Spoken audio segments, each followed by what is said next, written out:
गुरुर्ब्रह्मा गुरुर्विष्णुः गुरुर्देवो महेश्वरः गुरु साक्षात् परं ब्रह्म तस्मै श्री गुरवे नमः। तस्मै श्री गुरवे नमः। Yesterday we have seen woman as a strength. स्त्री एक शक्ति है। कोई भी शक्ति हो, उस शक्ति का प्रयोग कैसे करना चाहिए, उस पर उस शक्ति का महात्म्य होता है। The power or strength without wisdom becomes a calamity.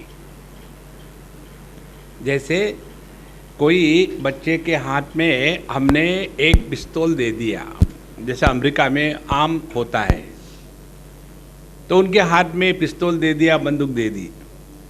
अब उसका प्रयोग कैसे करना चाहिए, किस पर करना चाहिए, ये समझ जब बच्चे को नहीं होती, तो जो शक्ति है वही उसके लिए एक समस्या बन जाती है।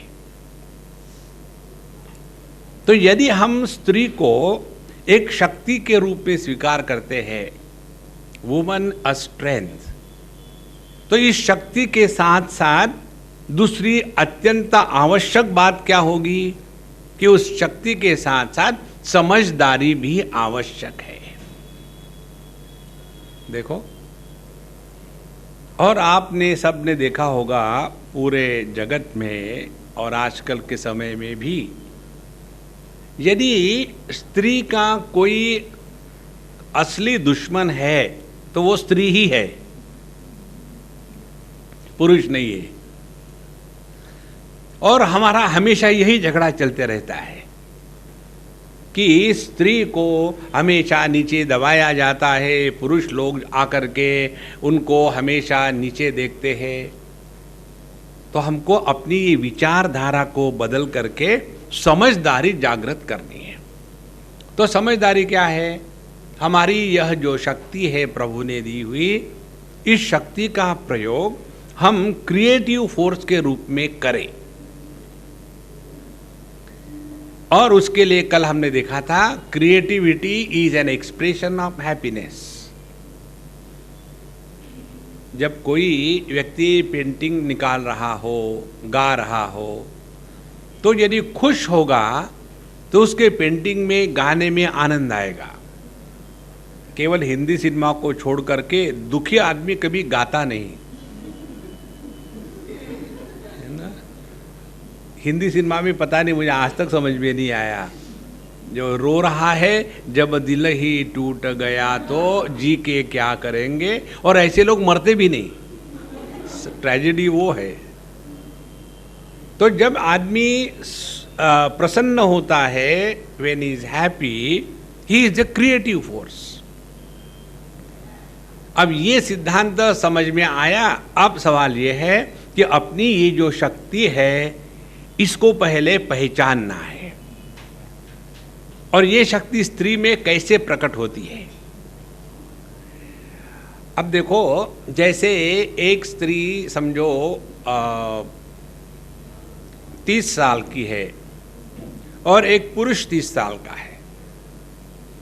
इन दोनों में से यदि अनुभूतियों का क्षेत्र ले ले, तो स्त्रियों ने बहुत ज्यादा कष्ट और दुख के माध्यम से 30 साल पूरी किए होते हैं। पुरुष को नहीं करना पड़ता है सब। और उसके कारण स्त्री में अपने आप आंतरिक शक्ति, बल प्रकट हो जाता है। एक उदाहरण दो मैं आपको। एक हम गए थे, किसी के यहाँ रहते हैं, तो पति है 80 के और पत्नी है 75 की। और ये 80 वाले जो पति महाराज है, नॉन स्टॉप केवल अपने तबीयत के बारे में ही चिंतन करते हैं, नॉन स्टॉप।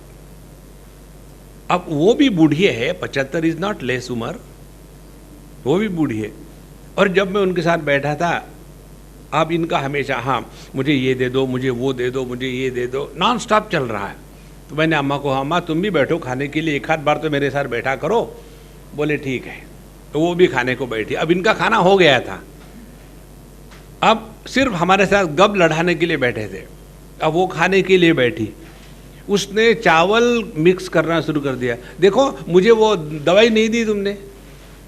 तो वो उठी और हाथ धो करके उनको दवाई दी, फिर खाने के लिए बैठी, फिर हाथ लिया, चावल लिया हाथ में, पानी तो दिया ही नहीं, फिर उसने रख दिया, फिर हाथ धोया, फिर पानी दिया, फिर उसने शुरू किया, ये पानी ज़्यादा ठंडा है, इसमें थोड़ा गर्म मिलाना है। माने कोई हद होती है शराफत की। अच्छा, ये सब बातें वो अम्मा इतनी प्यार से और शांति से कर दी। तो मैंने उनको कहा बाद में कि ना अम्मा, ये पापा आपको इतने परेशान करते हैं तो आपको गुस्सा नहीं आता? बोले स्वामी जी, अब मैं इनके साथ पिछले 50 साल से जी रही हूँ। मैंने एक बात समझ ली है कि मेरे 3 नहीं 4 बच्चे हैं। अब मैं अपने बच्चों के साथ क्या करती हूँ? और ऐसा कुछ हो गया है, उनका जो एक बच्चा है 50 साल का, 55 साल का है, और वो डिप्रेशन में चला गया है और बहुत परेशान करता है। बीवी को छोड़ करके घर में माँ के पास आ गया है, परेशान करता है। बोले मैंने ये स्वीकार कर लिया है कि मुझे अब इन्हीं के साथ रहना है, तो चॉइस ये है, रोज मैं रिएक्शन करते रहूं और इनका काम करते रहूं, या रोज उनको जैसे है स्वीकार करूं और काम करते रहूं। इसको कहते हैं समझदारी। देखो 3 प्रकार की संभावना है जगत की कोई भी समस्या को लेकर के प्रतिक्रिया करने की। पहली संभावना है कि हम रिएक्ट करें, हर चीज को रिएक्ट करें। कई लोग होते हैं ना, हर चीज को रिएक्ट करते हैं। अब सवाल यह है, जिंदगी में कब तक रिएक्ट करते रहोगे? तो ऐसे व्यक्ति स्वयं दुखी रहते हैं और हर एक को दुखी करते। कहीं भी जाएंगे तो झगड़ा, कहीं भी जाएंगे तो। अभी जैसे हम गए थे वैष्णो देवी, तो हम गए थे हेलीकॉप्टर से, हमारे पास टाइम कम था।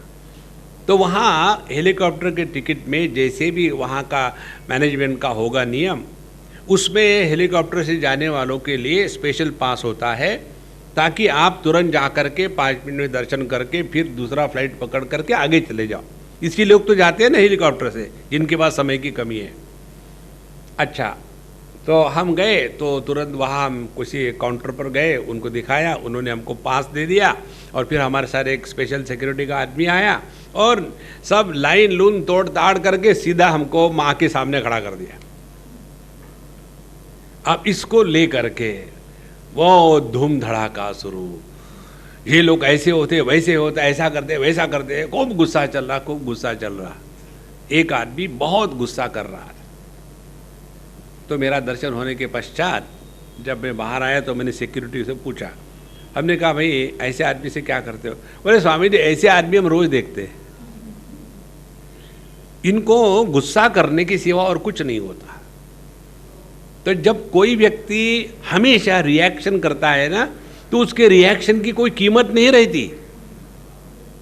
See, when you keep on becoming angry and irritated, your anger and irritation is devalued. कोई कीमत नहीं रहती उसकी। और उसके बाद आदमी और गुस्सा करता है, मैं इतना गुस्सा कर रहा हूं, किसी को कुछ होता नहीं। किसी को क्या होना है? तुम्ही को होना है, हम मस्त है।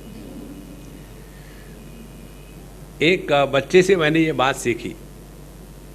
वो बच्चा बड़ा स्मार्ट, इंटेलिजेंट, तो उसके यहाँ थे और ऐसे हम खाना खा रहे थे, उसके पिताजी को बड़ा गुस्सा आ गया किसी कारण से, और हूँ हाँ करके एकदम फिर बाहर चले गए। तो उसके बच्चे की माँ ने मुझे कहा, देखो स्वामी जी, आपके सामने भी यदि ऐसा व्यवहार करते हैं तो कैसा रहते हैं हमको पता नहीं, हम तंग आ गए, बहुत गुस्सा गुस्सा गुस्सा कर। तो वो लड़का बड़ा स्मार्ट था, अल्लाह मम्मी तुम हमारे जैसा क्यों नहीं करती हो? बोले तुम क्या करते हो भैया? देखो स्वामी जी, हमने पापा को 100% डिस्काउंट दे दिया है। कितनी बढ़िया बात है। अब इनको गुस्सा करने दो। इसीलिए when you keep on reacting on every issue, your reaction has zero value. तो ये संभावना नहीं है। दूसरी संभावना, जो भी समस्या है, जो भी है, उसको स्वीकार करो प्रेम से और आनंद से। साधना यही है। हम लोग साधना के लिए क्या करते हैं? अच्छा खासा खाना घर में है, नहीं मेरा उपवास है, सब बढ़िया डट के खा रहे और हम उपवास में बैठे। माने जब हम स्वयं उपवास करते हैं तो हमको दुख नहीं होता, उसी को कहते हैं ना साधना। अब इसको स्वीकार करो ना। देखो ये बाबा जी लोग जो तपस्या करने जाते हैं ना, हम कभी नहीं जाते तपस्या करने जंगल में। हमको एक बार किसने पूछा, स्वामी जी आप कभी तपस्या की है क्या? हमने बिल्कुल नहीं की। तो बोले लेकिन तपस्या तो करनी चाहिए। हमने कहा हम परेशानी को मोल नहीं लेते, जो आती है उसको स्वीकार करते हैं। बोले आपकी परेशानी क्या है? हमने हमारा परेशानी है खाने की। दिन में 3 बार 3 घरों में खाना खाते हैं, हर जगह में उनको ऐसे लगता है कि मैं जन्म से भैंस हूँ और इतना सारा देगी, ये खाओ वो खाओ, ऐसा खाओ वैसा खाओ, और यदि ना खाओ तो उनको गुस्सा आता है, दुख होता है। स्वामी जी हमने आपके लिए इतना प्यार से बनाया, आप नहीं खा रहे। मैंने कहा मैं प्यार से मर जाऊंगा, उसका क्या? देखो, तो तपस्या करने के लिए हमको कहीं बाहर जाना नहीं है। जो समस्या है उस समस्या के साथ प्रेम से रहना है, ये सबसे बड़ी तपस्या है। अब इससे क्या होगा? समस्या को हमने साधना के रूप में बदल दिया है। देखो, साधना करने के लिए विचित्र स्थिति निर्माण करने की आवश्यकता नहीं है। ये दूसरा ऑप्शन है। अब तीसरा ऑप्शन कौन सा है जो हम सब लोग करते हैं? ऊपर ऊपर से तो स्वीकार कर रहे हैं, ऐसा दिखाएंगे, लेकिन अंदर ही अंदर में अपना गुस्सा चल रहा है, कर कर कर कर चल रहा है। इसके कारण बाहर से हंसी और अंदर में एसिडिटी। देखो, 2 बातें हो जाती। इसीलिए अपनी ये जो शक्ति है, इस शक्ति को पहचान करके उसको समझदारी से योग्य प्रकार के क्षेत्र में लगाना, यही तो जीवन का सौंदर्य है। देखो, जिस व्यक्ति के जीवन में समस्या नहीं होती ना, उसका जीवन मालूम है कैसा है? ब्रेकफास्ट के लिए सैंडविच, लंच के लिए सैंडविच, और सैंडविच खा करके डिनर खत्म करो। रोज वही बात। जीवन में कोई मजा आएगा? हर चीज चाहिए जीवन में, तभी जाकर के आनंद आता है। तो जब ये बात अपने हृदय में उतर गई कि अब अपनी जो शक्ति है इसको प्रकट करना है। अब ये शक्ति को प्रकट करने का तात्पर्य क्या है? पहली बात, हम ऐसे स्ट्रांग होवे कि अगले को आधार के रूप में लगना चाहिए। We should not become a weakling.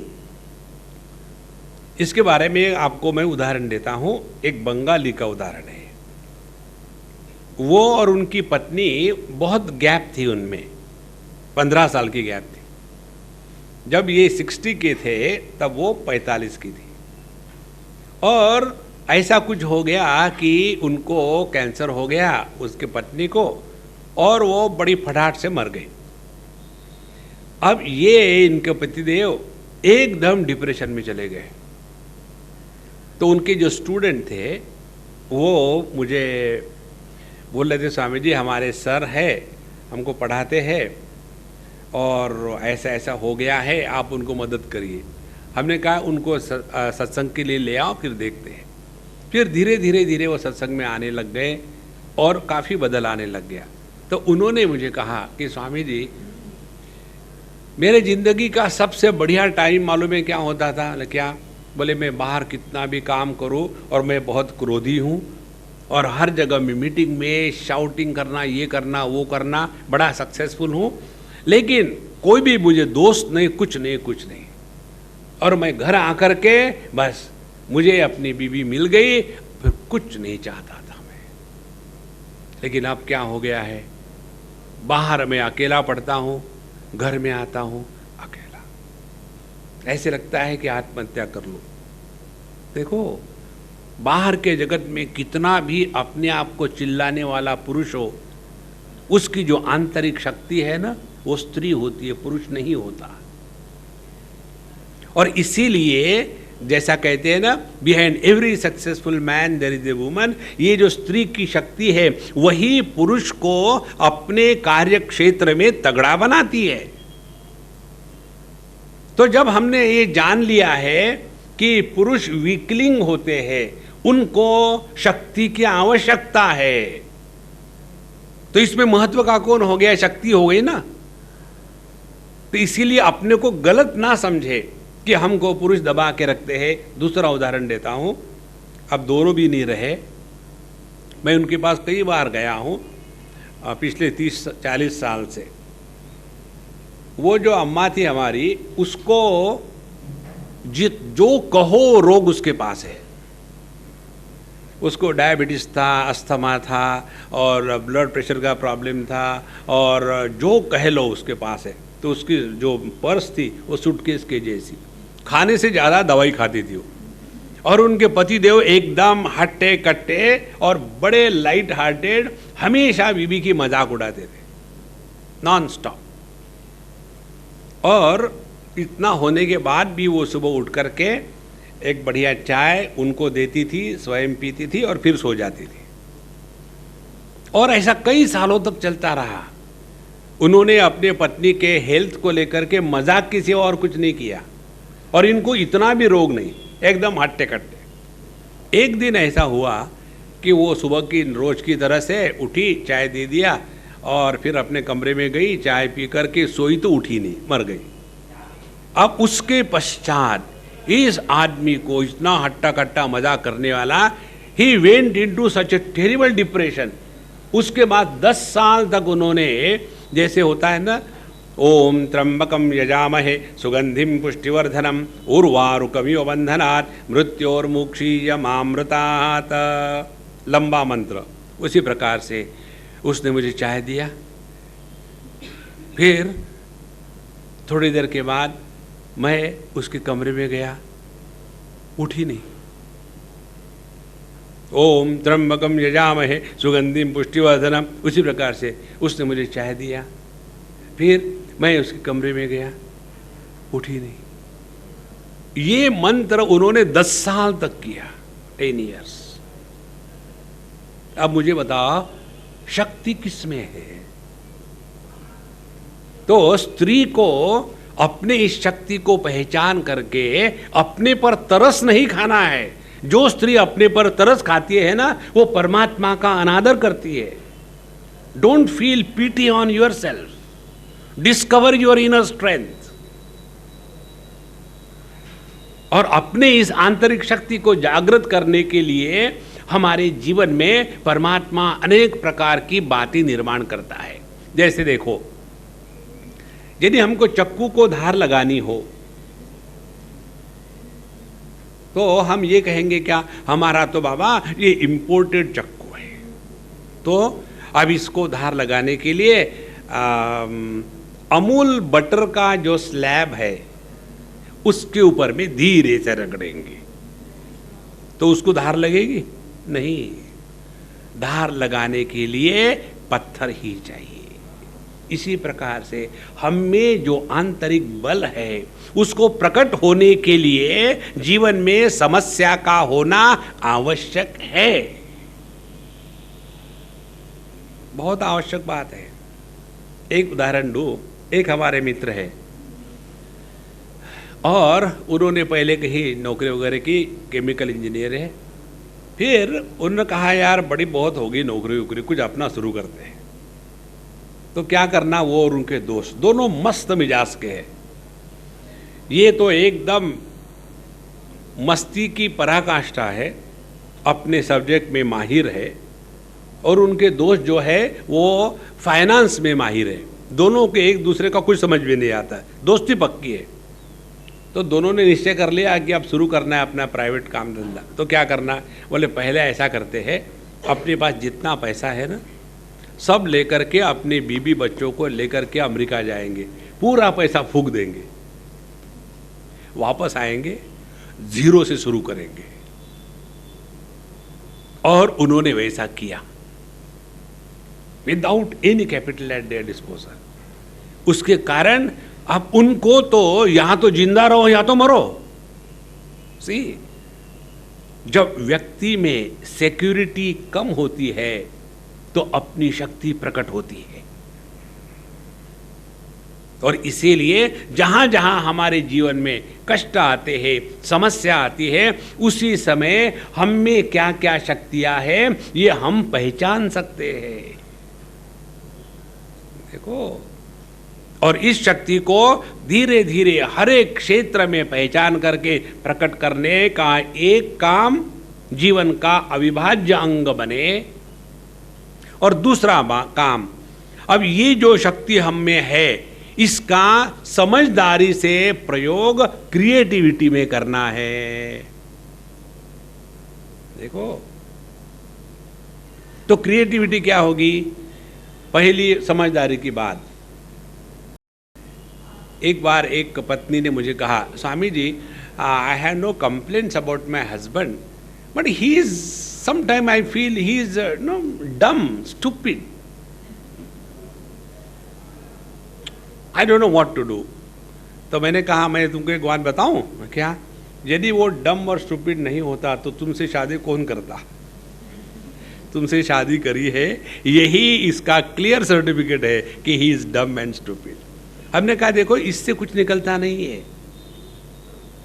तो this kind of approach to life is not creativity. तो फिर क्या करें? हमने कहा देखो, तुमको जब मालूम है ना वो ऐसा ऐसा है, तो उसको हम बदल नहीं सकते। तो अपने शक्ति को योग्य दिशा में लगाने का तात्पर्य है बदलना हमको है, दूसरे को नहीं। देखो, तब जाकर के हमारा जो गृहस्थी का जीवन है वह आध्यात्मिक जीवन बनेगा। यदि हम ये सोचे, जैसे कई लोगों का होता है, आध्यात्मिक क्षेत्र पर आते हैं और हमको, कहाँ की बात है, अंधेरी, बम्बई की बात है, बहुत पुरानी, 30 साल पहली, हमारा पहला दिन का लेक्चर पूरा हुआ गीता जी पर, इंट्रोडक्शन पूरा हुआ, हम स्टेज से नीचे आए तो एक सिंधी अम्मा मिली, round figure, elderly. Swami ji, आपका लेक्चर बहुत बढ़िया रहा और आज का लेक्चर जो था ना मेरे बहू के लिए फिट था।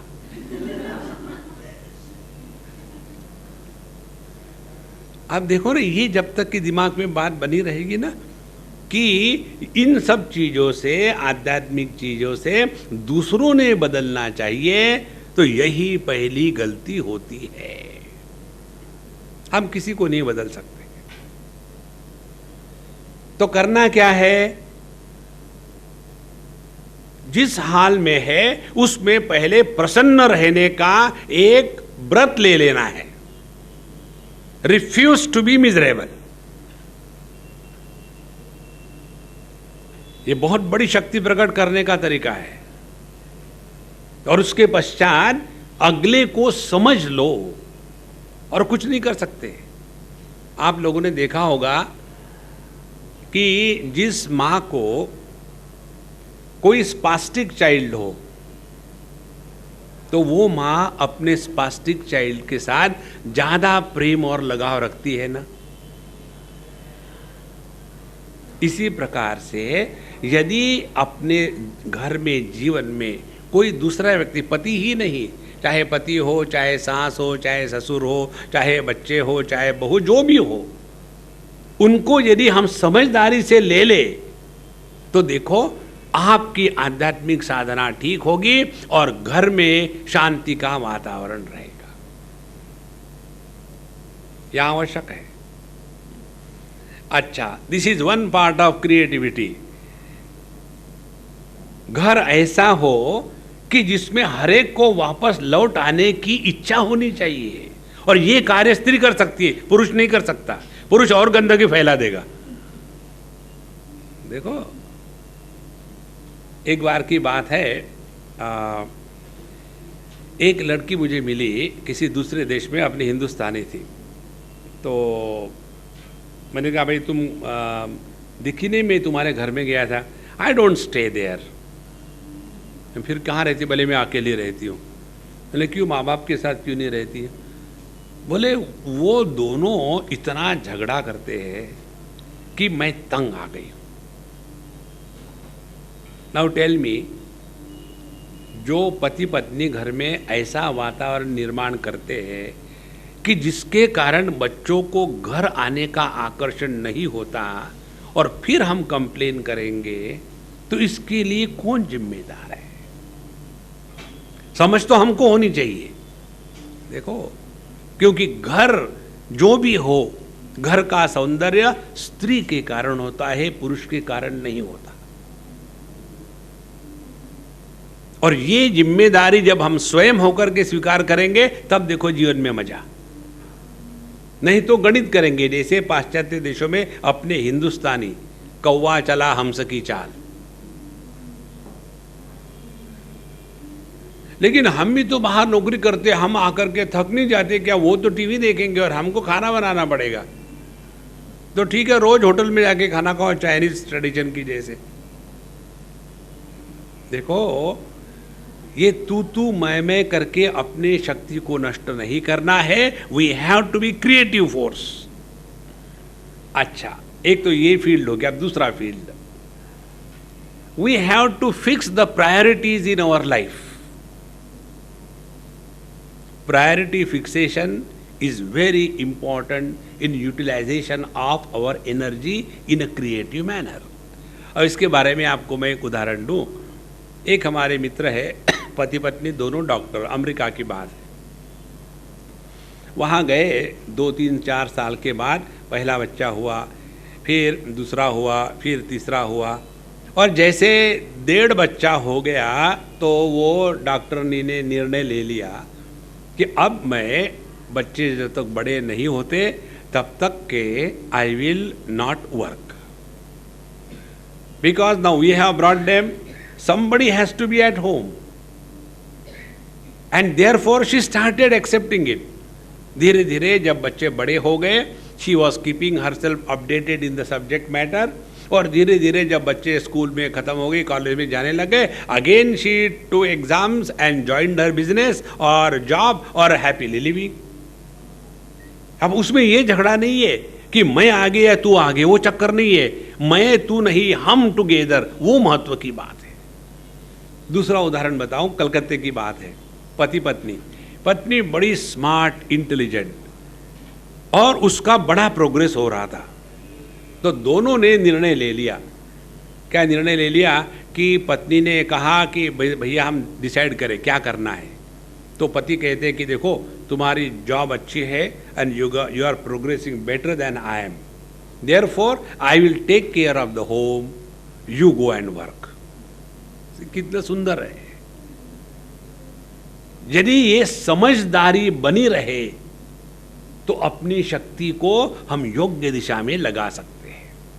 तो पहले घर, दूसरी बात, बच्चों को बड़ा करने का जो महत्व का कार्य स्त्री को परमात्मा ने दिया है, वही जीवन की सफलता है। देखो, आप किसी भी व्यक्ति को पूछ लो, पहले याद किसकी आती है ना, तो माँ की आती है। बाप की भी आती नहीं, ऐसी नहीं, लेकिन आती है माँ की याद।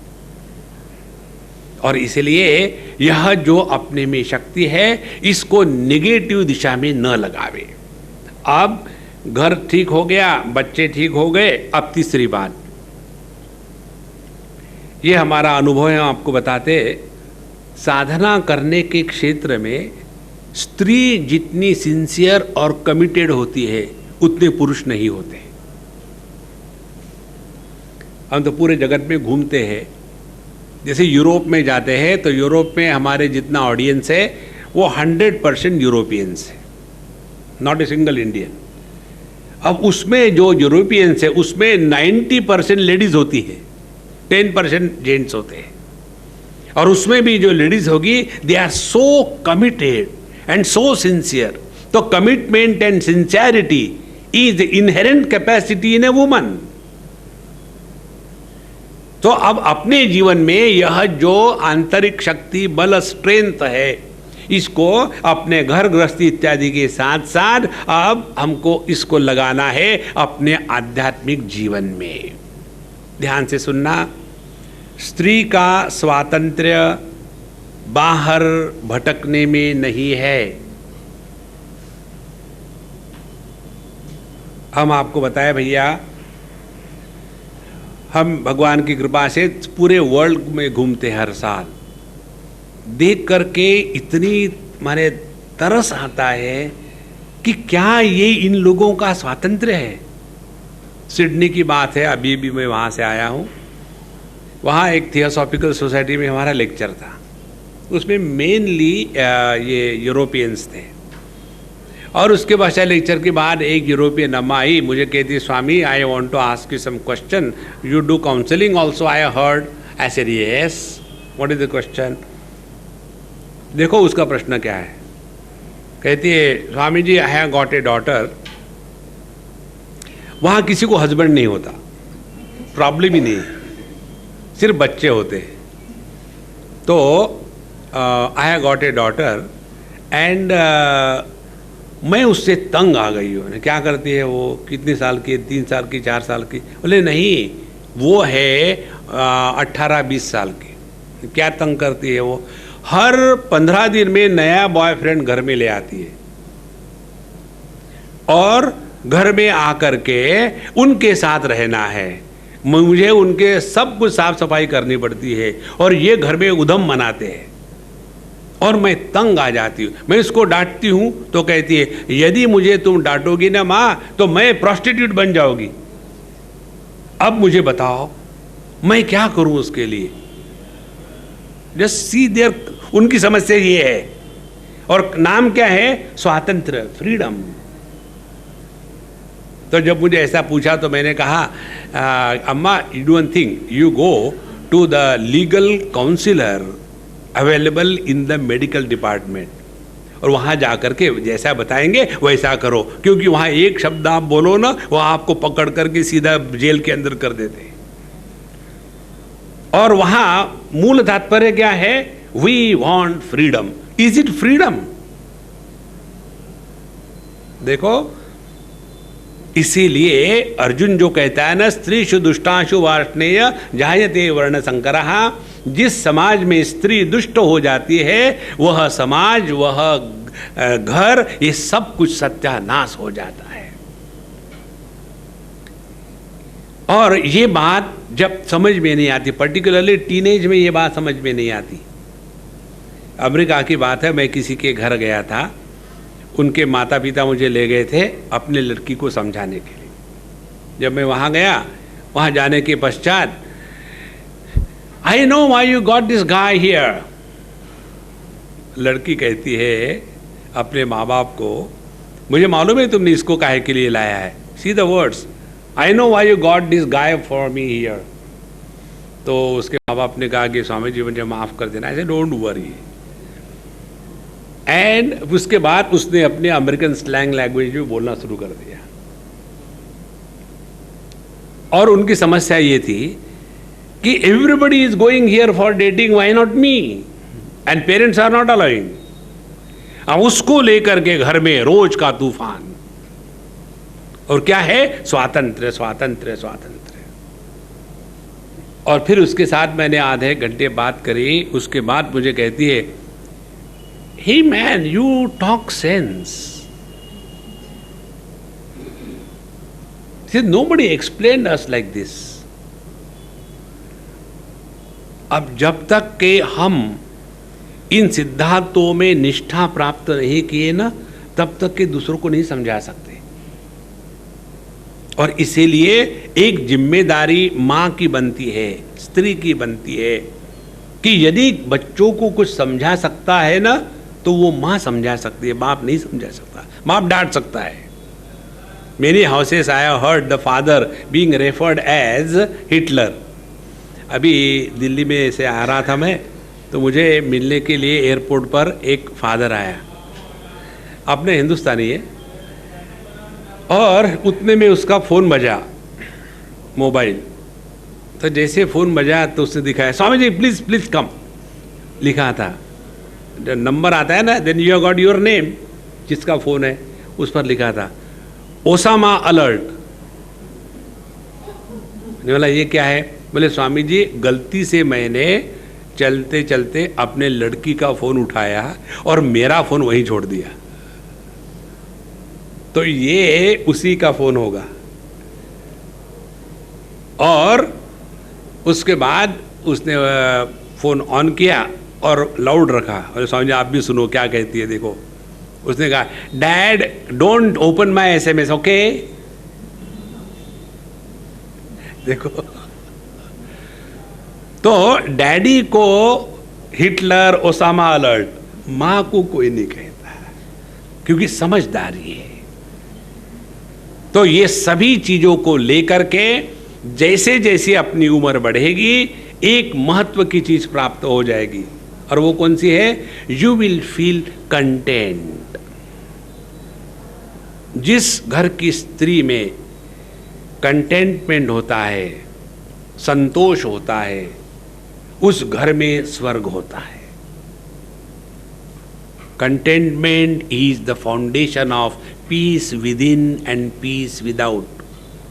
Discontentment is pieces within and pieces without. कितना कचरा इकट्ठा करके रखते हैं हम, और ये होते होते और हमारी आंतरिक शक्ति बढ़ जाएगी। और जैसे जैसे आंतरिक शक्ति बढ़ जाएगी, जैसे जैसे उम्र बढ़ेगी, और जो नई नई समस्याएं जीवन में आएगी, उनको हैंडल करने के लिए हम फिर और काबिल बनते हैं।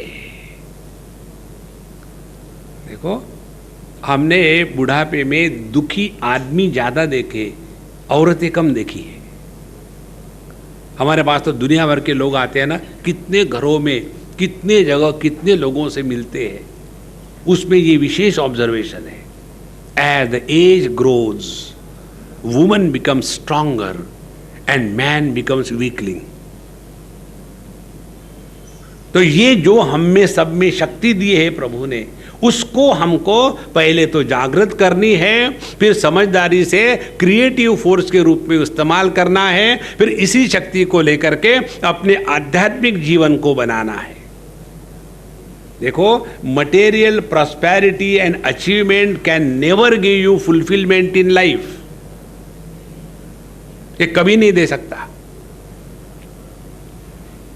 तो ऐसा करते करते फिर हम अब अपने उस उम्र में आ गए कि अब हमने अपना घर गृहस्थी, बच्चों को सब कुछ देख दाख लिया है।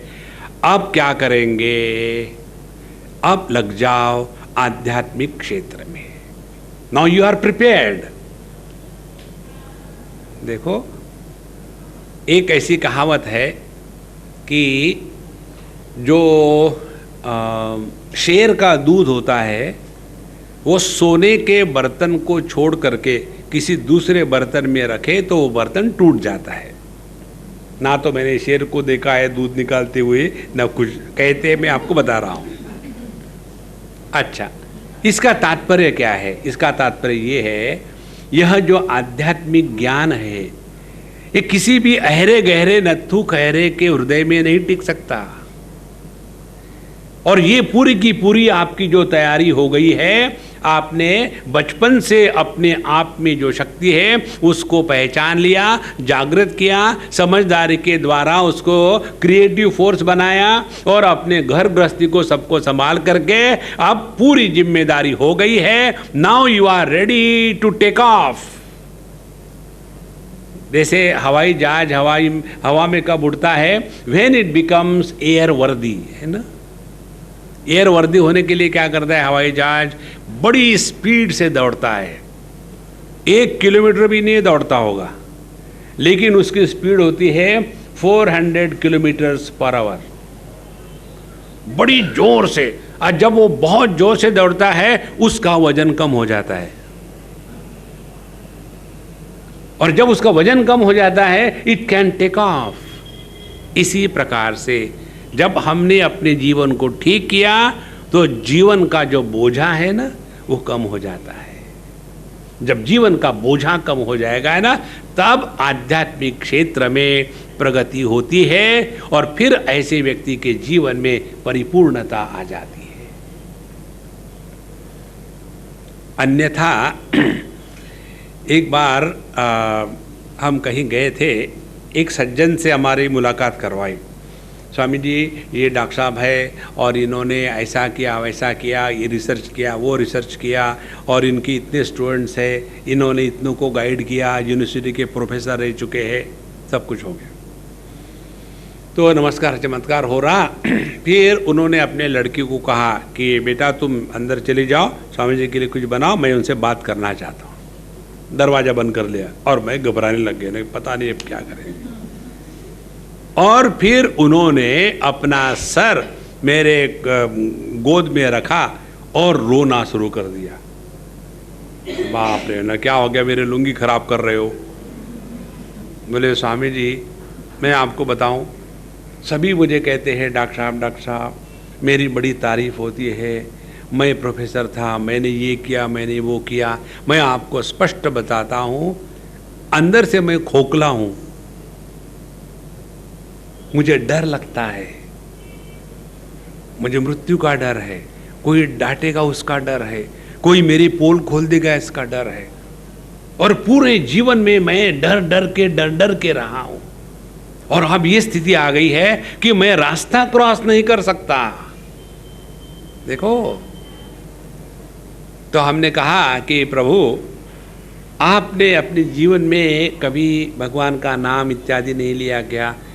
बोले उसमें मुझे कभी रस नहीं आया और अभी भी नहीं आ रहा। तो तुम क्या चाहते हो? बोले मुझे इससे छुटकारा दिलाओ। न कैसे? बोले कोई दवाई, कोई जादू, कोई टच। देखो, these are all the science of weakling. इसीलिए अब आखिरी फेज अपने जीवन की समझ लो। मनुष्य के जीवन में सबसे बड़ा दुख का समय मालूम है कब होता है? जब हमको ये मालूम होता है लेकिन हम ये स्वीकार नहीं करते। क्या? कि वी आर अनवांटेड। इसको लेकर के पता नहीं, मैंने आपको बताई क्या, जेठानी और देवरानी की बात। अभी कुछ 5-10 साल पहले की बात है। एक देवरानी मेरे लेक्चर में आती थी, उसकी जेठानी कानपुर से आई और ऐसे ही मिलने के लिए चलो स्वामी जी के दर्शन करते आ गई। 5 मिनट बात करने के बाद जेठानी कहती देवरानी कि तू बाहर जा, मैं स्वामी से बात करती हूँ। फिर उसने बताया कि मेरे पति ऐसे ऐसे है, इतना बड़ा उनका बिजनेस है, बच्चे ऐसे हैं, वो सब ठीक ठाक है, सब कुछ ठीक है, लेकिन मन में शांति नहीं, मन में शांति नहीं।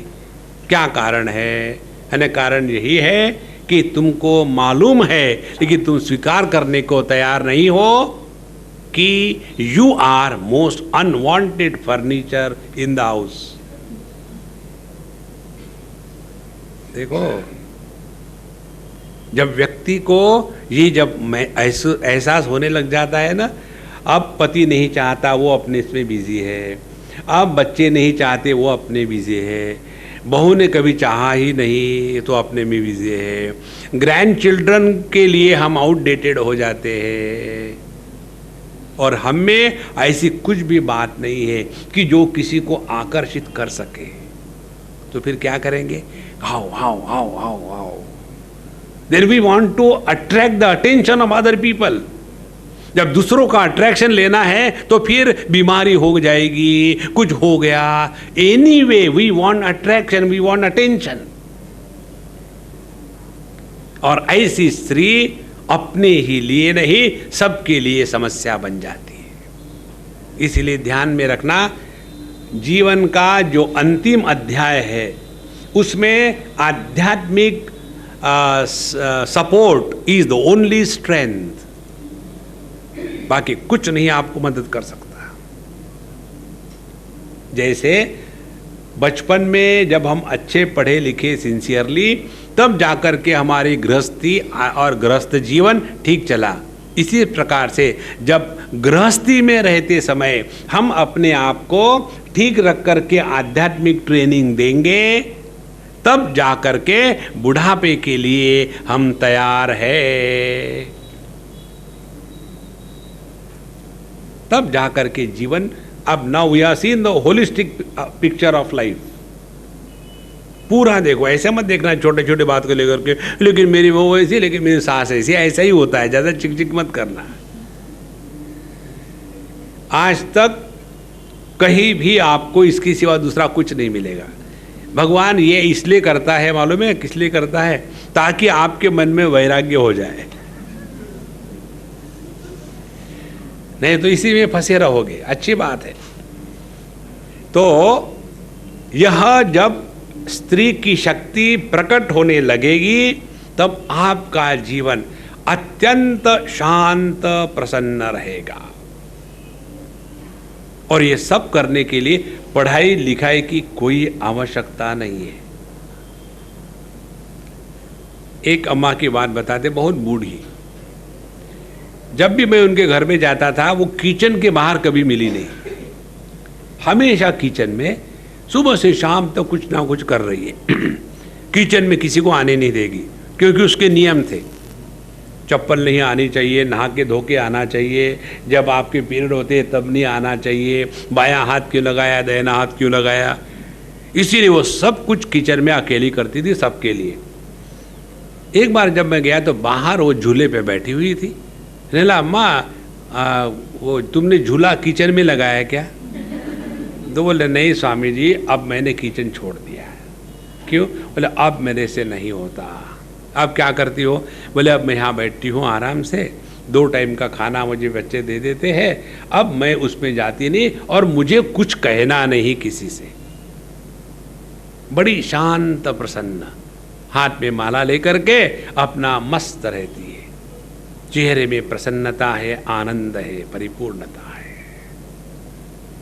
देखो, ये जो कृतकृत्यता है, कंटेंटमेंट है, that is the real achievement in life.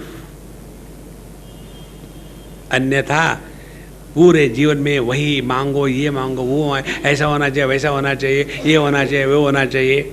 एक सेठ जी मर रहे थे, तो मरते समय उन्होंने कहा, मेरे सभी बेटे कहाँ गए?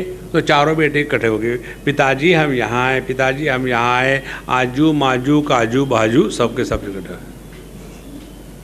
सबके सब यहाँ आए। अरे सब यहाँ आए तो दुकान में कौन है? दुकान में जाओ। अब मरते समय भी जो आदमी वो कपड़ा गिनने के जो यार्ड स्टिक होता है उसकी याद करेगा, तो अगले जन्म में लोहा बनेगा, मनुष्य नहीं बनेगा। इसलिए जीवन का अंतिम चैप्टर है आध्यात्मिक परिपूर्णता। There is no option for that, no option. एक अंग्रेज मेरे साथ हिंदुस्तान में आई थी और कई बार आती रही। She was always attracted towards India. एक बार मेरे साथ आई तो मैंने, चलो हम जहाँ जहाँ जाते तो चलती रहो। तो कहीं देहातों में गए, बड़े शहरों में गए, लेक्चर में गए, किसी न किसी के साथ में उसको लगा देता था। और उसने 3 महीने रहने के बाद कहती, स्वामी जी रियल इंडिया मैंने पहली बार देखा। पहले तो मैं आती थी, आश्रमों में गए, वहाँ पेमेंट कर दिया, वहाँ नियम से चले और जप किया और चले गए। लेकिन असली इंडिया क्या है मुझे अब पता चला कि घरों में कितनी प्रसन्नता है, शांति है, सब कुछ प्रॉब्लम्स है, लेकिन जो वार्मथ है वो और कहीं दुनिया में नहीं। और ये वार्मथ का कारण क्या है? क्योंकि उस घर की स्त्री, warmth is always in the purview of the divinity in a woman. इसलिए यह आध्यात्मिक जीवन का लक्ष्य बने और उसके प्राप्ति के लिए पूरी घर गृहस्थी को चलाते रहे। हम अभी जब आए बाहर के देशों से तो हमारी होस्ट कल आई थी, हमको पूछती है, स्वामी जी आप इतने दिन घूमते हो तो आपको कभी लगता नहीं कि चलो लौट करके अपने वहाँ वापस चले जाए? हमने कहा देखो अम्मा, तुमको बात बताऊँ मैं, मुझे कभी भी मन में ये विचार नहीं आता मुझे लौट के कहीं वापस जाना है, आगे ही जाना है, वापस कहीं नहीं जाना। देखो, तब जा करके आपका मन प्रभु में लगेगा, और जिसका मन भगवान में, परमात्मा में लगा, वह व्यक्ति हमेशा प्रसन्न चित्त और आनंद में होता है।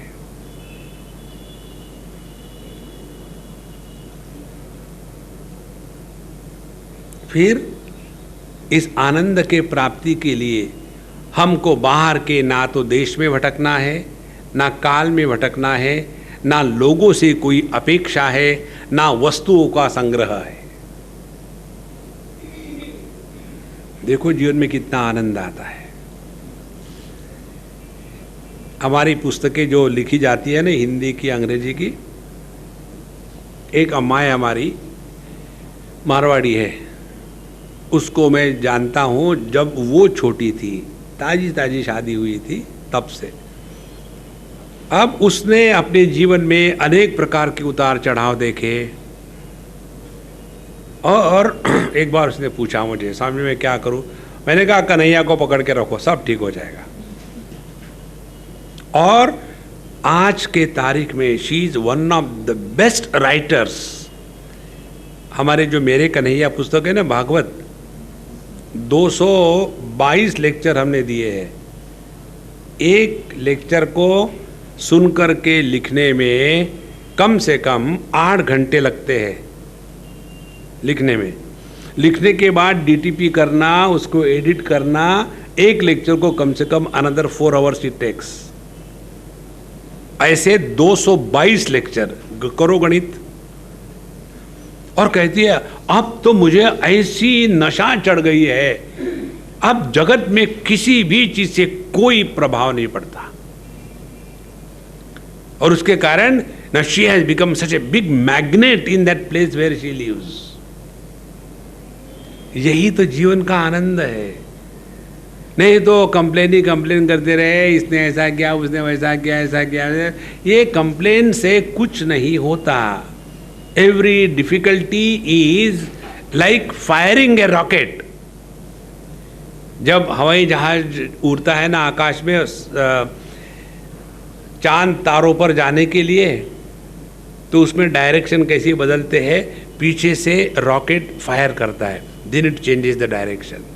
इसी प्रकार से अपने जीवन का प्रत्येक दुख जो है ना, वो जीवन की दिशा को बदलने के लिए है, और अंतिम दिशा है प्रभु प्राप्ति।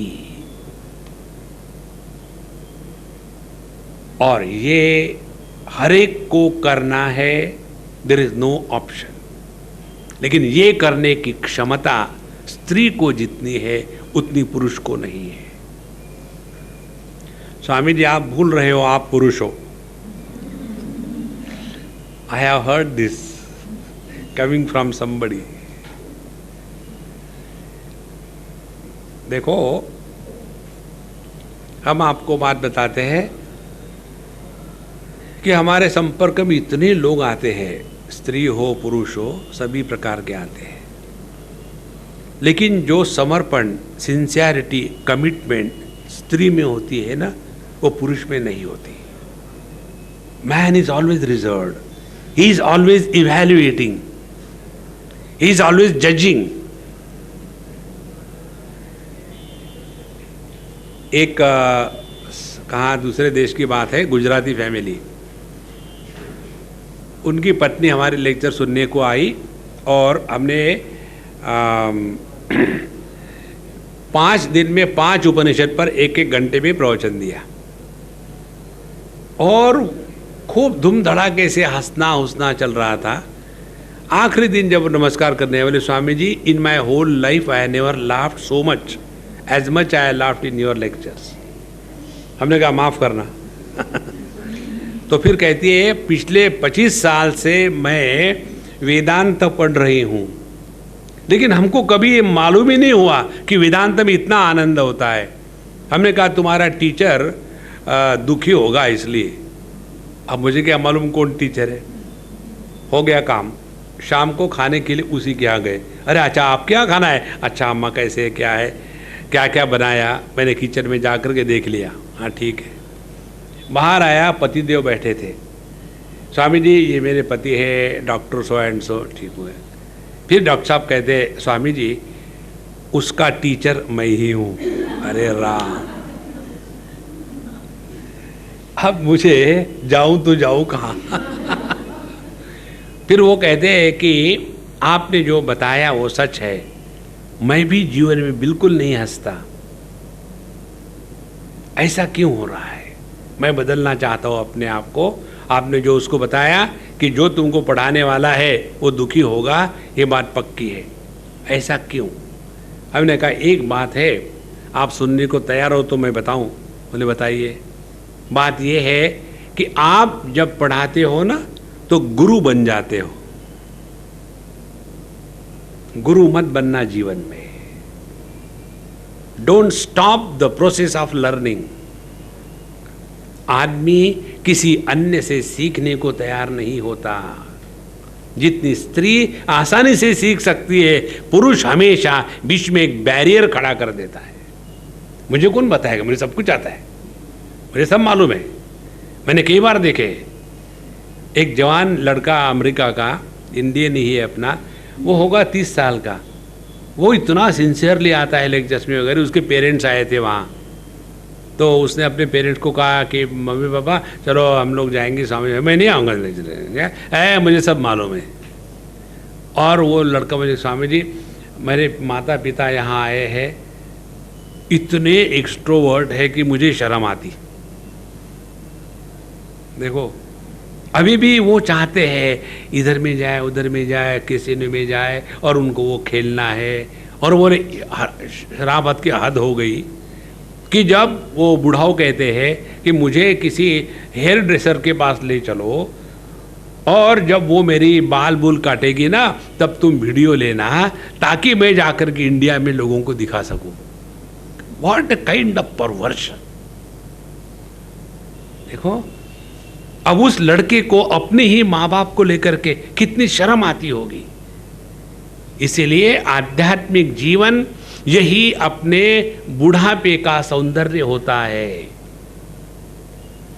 Therefore don't feel content with whatever achievements you have in life. The real achievement is attainment of divine bliss within. ओम पूर्णमदः पूर्णमिदं पूर्णात् पूर्णमुदच्यते पूर्णस्य पूर्णमादाय पूर्णमेवावशिष्यते। ओम शांति शांति शांति। हरि ओम। श्री गुरुभ्यो नमः। हरि ओम।